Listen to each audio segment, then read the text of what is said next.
Howdy peeps, and welcome back to the channel. And today, despite the noise, we are at Attleborough Church, St Mary's to be precise. There's a lot of noise around this area. I will make apologies for the traffic noise, as it is on what used to be the main road from Norwich to London, and is basically part of a loop, which is the one-way system that runs around Attleborough, so it's constantly crowded. This is probably the quietest time of day, so let's see how we do, shall we? I have some history notes as well, so we'll get to those in a minute when I remember to dig them out of my pocket. So standing at this end and looking, as you can see, for a small town church it is fairly impressive, and it's not all there. Haha, I know, yes. We'll just have a bit of a wander as we waffle. It usually works out. Now, Attleborough was originally settled way back. Saxon, Viking, that kind of era. And it was originally called Attlingsburg. Obviously over the millennia it's changed. And there has been a church on this spot since Saxon times.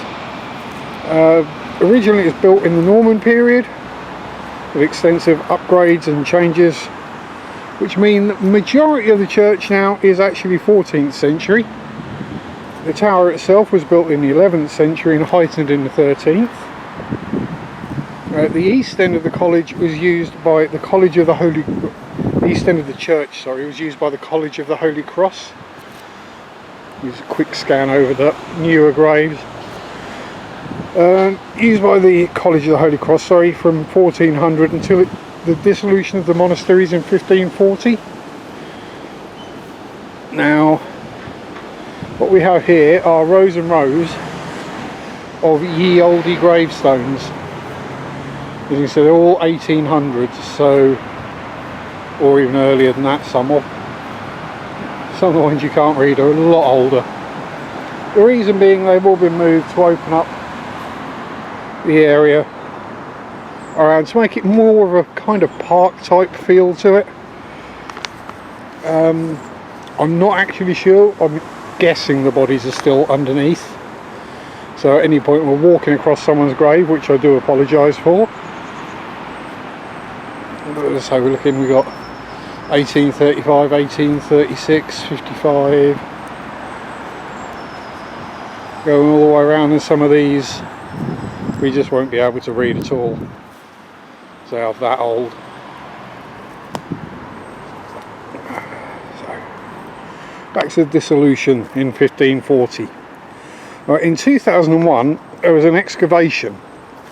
Archaeologists, posh diggers, and they found artefacts on the church site, actually inside the church, which were dating back to the Roman period, bringing the confirmed usage of the site back to circa 43 AD, not 1943 or 943, 43.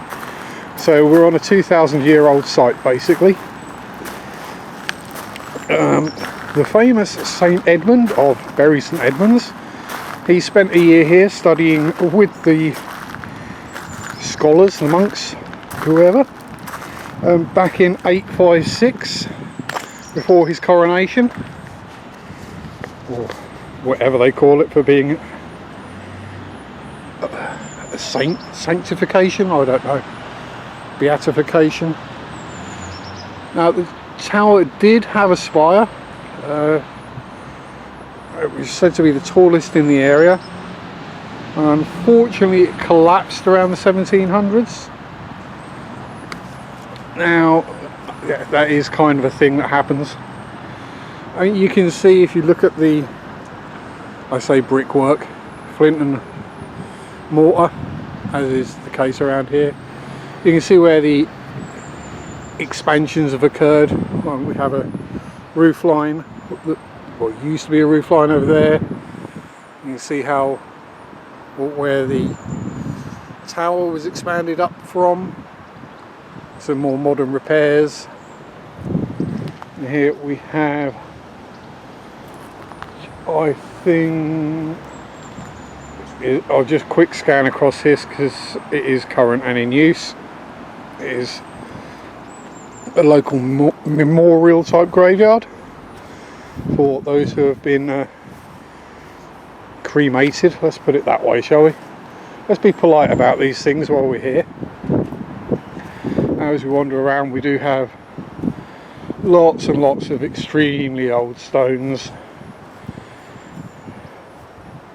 A usual good sign of someone important is when there's a big cast iron cage around their grave. Unfortunately, I don't have a flashlight with me to be able to read it, because the clouds have just come over and killed any shadow. So if I hold still a moment, if anyone else can read it, that would be nice.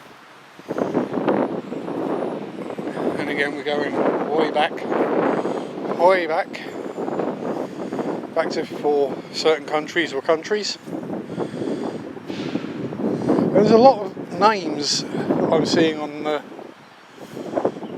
stones that are actually still current sort of people who live in the area, or family names. As we come around here to the back of the church, we have a little church hall thing built sympathetically to go with the actual church, so it doesn't stand out like a sore thumb. Come back round this way. I hope you can see some of the older buildings in and around town. As I say, that over there used to be the main road between Norwich and Thetford at least. But wandering back this way because there are people around today. Take care, try to not to walk on any graves if we can help it. As I say, it's not the nicest day today, it's a bit breezy, but considering we just had 2 Atlantic storms come through, it's about the best weather we're going to find, I'm afraid. Yeah, some extremely old graves. It's like a bit of the high street as we wander past. You can see got the Old Angel Hotel on that side, the Griffin Hotel this side.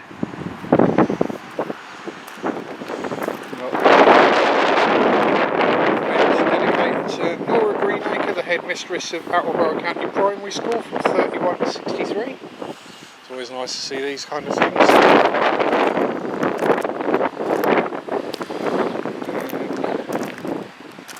Another 1850s.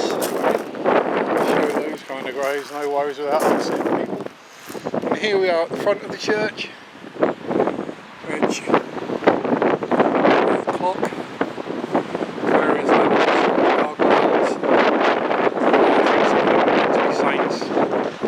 Back again with the windows that have been vandalised over the years. Keep the camera pointing out so I can keep this video. And the north porch, which is what this is we're looking at now, was actually donated, as tends to be the case around these parts. And we've got it in the notes. It was donated, or a gift from Sir John Ratcliffe, who passed in 1441. And yeah, we're on the windy side now, while starting out the other side is to be out of the wind. So if I turn this way, it might be a bit quieter. And as you can see, it's an impressive church for a relatively small market town.